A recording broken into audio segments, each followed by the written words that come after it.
Anfetamina, pô, dá aquela descarga dopaminérgica e já tô pronto pro mês inteiro, mais um mês de trabalho intenso. Só que aí, cara, acabou que tiveram alguns episódios lamentáveis, assim, né? Deu.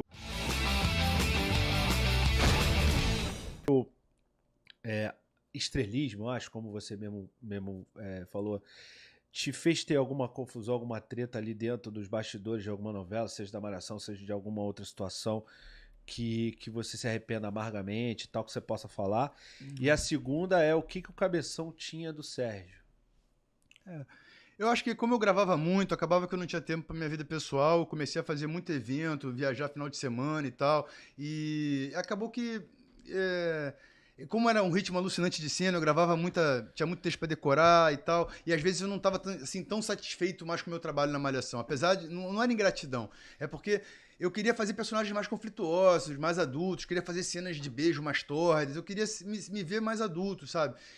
Mas eu não podia mexer, eu tinha que pensar assim, não pode mexer em time que tá ganhando. Se o pessoal gosta de mim pra esse personagem, tá dando certo, a criançada gosta, Uhum. tem uma aceitação do público, eu tinha que ter valorizado aquilo, né, cara? Só que eu via a ordem natural das coisas é a pessoa fazer um ano de malhação e sair e ir pra novela. E eu tava virando uma referência ali infantil no programa. E eu mesmo, assim, eu fui um pouco ingrato com isso, porque eu deveria ter.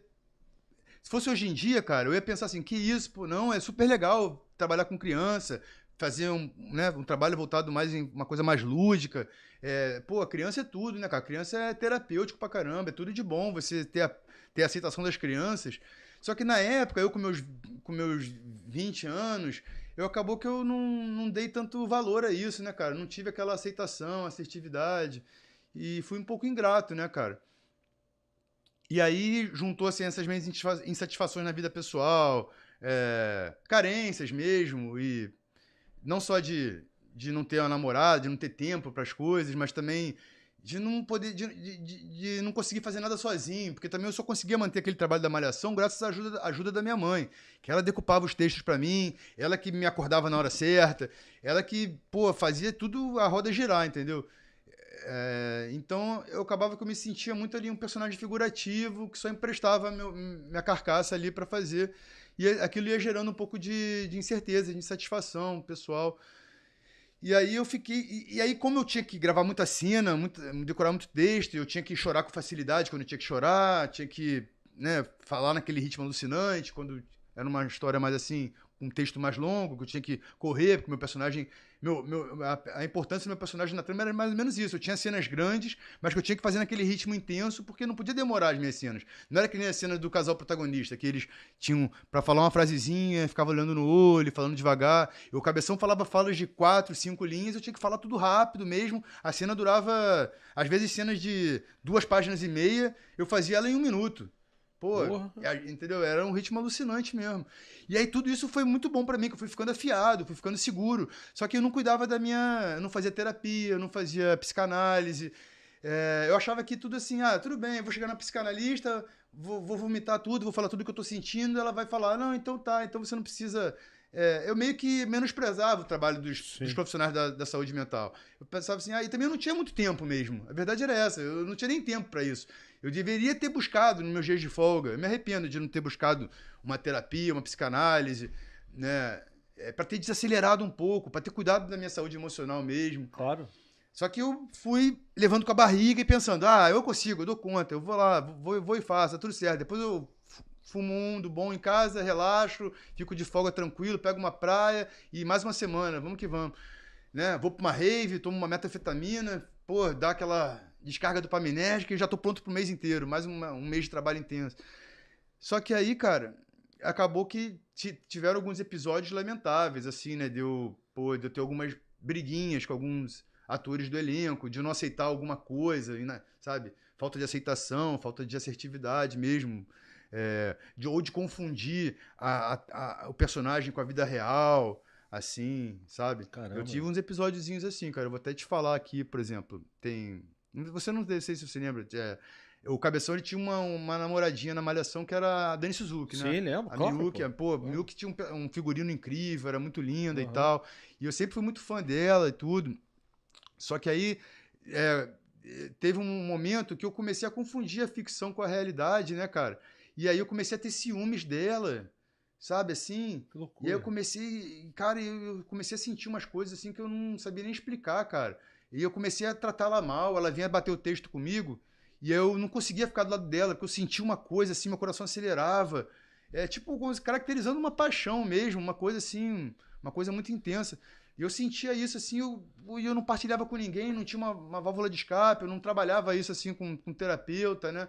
Eu até falava com algumas pessoas, uma ou outra assim, e a pessoa não levava a sério. Falei assim, Serginho, pô, tá de sacanagem, tá brincando, esquece isso. E aí só que aí eu ia alimentando isso, cara, não sei se é por conta do personagem e tal. Aí teve, às vezes até eu ficava assim, ficava difícil trabalhar comigo. Até a última vez que eu falei com ela, eu conversei com ela sobre isso. Ela falou: Não, Serginho, você estava estressado naquela época, era difícil para você. Você ficou quase 6 anos na Malhação, você teve pouca. Eu tirei a primeira férias com 3 anos de gravação, Caraca. depois tirei mais 90 dias de férias só no meu último ano. Então foi muito intenso, né, cara? Foi desgastante. Então eu tive, assim, algumas disfuncionalidades emocionais, não dei atenção para minha. Não busquei, assim, me interiorizar, identificar, né, os sinais. E realmente eu dei um trabalhinho ali, dei um desgaste de relacionamento com alguns companheiros de cena, alguns colegas, né? Sim. Teve também uma vez com o Ruco Pitanga, né, que a gente. Ele fez uma brincadeira comigo assim, a gente tinha um monte de intimidade, a gente brincava pra caramba, sabe? Falava um monte de coisa um pro outro, partilhava. E aí ele me deu um cuecão, Pô. né? Que é engraçado, coisa, pô, Claro. maneira, me deu um cuecão. Só Sim. que só porque eu tava do lado de uma outra atriz, né, que era a Graziella Schmidt, acabou que eu fiquei tão tenso, tão nervoso, cara, e levei tão a sério que, cara, eu comecei a brigar com ele, assim, ele ficou com raiva de mim nesse dia. Eu lembro do olhar dele pra mim, cara. Ele fez um olhar assim, tipo, caramba, cara, você tá perdendo a linha, cara. Olha o que você tá falando pra mim. E eu falando um monte, xingando, sei o quê. Depois a gente fez as pazes e tal, tudo. Graças a Deus foi contornar, mas, pô, teve esse episódio, sabe? Isso foi Sim. lamentável, cara. Sim. Bom, então, além dessas duas, assim, teve mais e você resolveu tudo, assim, tipo, depois você conversou com todo Sim, mundo que você sim, teve essas questões e ficou tudo certo, porque as pessoas sim. entendem, né? Nem todo mundo, mas imagino que entendem ali que você estava num processo ali desgastante, realmente, né? Quer ver, depois quando eu fiz minha última novela na Record, que foi a última novela que eu fiz na minha vida, que ela até reprisou em 2018. Eu era filho do Bem-vindo Siqueira na novela, que é o ator que fez o Bafo de Bode, né, na Sim, sim, Tieta, sim. fez Escolinha do Professor Raimundo e tal, um cara super talentoso, gente boa, o cara é um líder espiritual, cara, um conteúdo incrível, professor de teatro, tudo. E eu fui falar com ele numa hora indevida, ele estava almoçando, eu tava com dificuldade de decorar algumas cenas ali, que o meu personagem estava tendo umas falas assim demasiadas, eu não estava dando conta mesmo, eu estava já começando a ficar cansado, né? Eu já estava com meus 24 anos, 25, estava fazendo uso de cannabis direto, estava começando a tomar alguns remédios por conta própria, assim, analgésicos fortes, quetiapina. Então, aí, nesse dia, eu até tinha tomado um remédio por conta própria, assim, antes de gravar, porque eu tava meio tenso com dor, que eu tenho hernia de disco na cervical, por causa de musculação que eu faço às vezes exagerado. Então eu tinha tomado o remédio e aí fui decorar assim na hora assim, não consegui decorar porque dei trabalho, né? E aí ele comentou com alguém da produção, né? Pô, o Serginho não tá decorando texto, né? Pô, como ele deu trabalho agora pra essa cena? E aí eu ouvi ele falando, né, cara? Quer dizer, vi não, é uma namorada que eu tinha que viu ele falando com alguém da produção e ela veio me falar. Só que eu, em vez de ficar na minha, procurar o momento certo pra falar com o seu Bem-vindo Siqueira, eu fui falar com ele na hora do almoço, cara. Ele comendo, assim, aquele calorzão, Rio de Janeiro. Aí eu falei de um jeito meio metido, assim, né? Meio snob, meio pedante. Ele ficou brabão O que você comigo, falou? assim. Eu falei, pô, seu Bem-vindo, quando o senhor tiver que reclamar de mim, não fica falando com ninguém da produção, não, cara. Vem falar diretamente comigo. Como se fosse resolver, né, cara? Tipo assim, pô, ele É, tem que falar, é, tem que espalhar a brasa mesmo, né? Pra ver sim. se assim, né? Eu me toco. Mas aí eu fui marrento com ele levantou, assim, me deu um esporrão, falou, sabe? Aí eu me pus no meu lugar mesmo, que ele realmente foi um cara que fundou ali praticamente, né, as novelas na Record. Ele foi o precursor ali, né? Ele que levava é um cara que tinha muita moral, né? Sim, Não só com a parte artística, direção, mas também com os bispos, né? Os religiosos ali que estão por sim. trás ali da Record. E aí eu fiquei muito sem graça, todo mundo deu razão a ele, né? Eu me senti muito envergonhado, culpado, me senti mal pra caramba. A novela nem tinha estreado ainda. Aí eu já liguei pro diretor, o Spinello, falei, pô, aconteceu isso. O Spinello, cara, como é que você deixou isso acontecer, cara? Cara, e agora? Eu falei, não sei o que eu faço, Spinello. Não adianta mais pedir desculpa pra ele, porque ele já brigou comigo, já a situação tá... Não, então vai pra casa, não vai ter mais gravação hoje.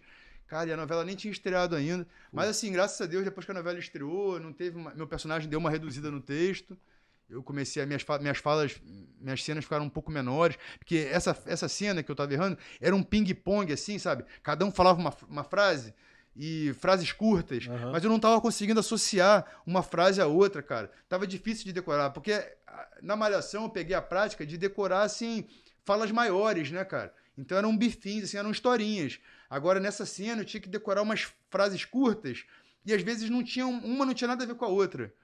Então eu tava sentindo uma dificuldade. E a cena tinha que ser num ritmo intenso. Porque a gente tava, tipo, preparando a comida na cozinha. Sim. Então tinha um ritmo, assim, intenso, de comédia e tal. É o ping-pong mesmo, né? Ping-pong. E eu não consegui dar conta de fazer essa cena do jeito que o diretor queria ali, cara. Então ali os caras decidiram cortar meu personagem um pouco, assim. O personagem foi maneiro. Né? Eu tive 2 namoradas na trama, casei na novela e tudo. Mas no início, assim, quando a novela estreou, deram uma reduzidinha nas minhas falas. Entendi. Caraca... Porra, que saiu na mídia, né? Saiu na mídia. Serginho Rodjakoff não decora as falas, tá dando trabalho, isso aqui. O ator Bem-vindo Siqueira teve que chamar sua atenção. Caraca. Pra você que quer ganhar dinheiro no YouTube, o PT Jordan, que é um youtuber que tem 13 milhões de inscritos só no canal principal dele, fez um curso especificamente para ensinar a galera a ganhar dinheiro aparecendo ou não. Chama YouTube Sem Aparecer. O link é o primeiro da descrição. Você tem 7 dias para ver o conteúdo. Se você não gostar, você pede seu dinheiro de volta sem problema. Você recebe 100% do dinheiro. Depois que a gente fez, nosso canal só cresceu. O segundo link da descrição é o nosso Telegram. Entra lá no nosso Telegram para ficar sabendo de todas as resenhas, de bastidores e tudo mais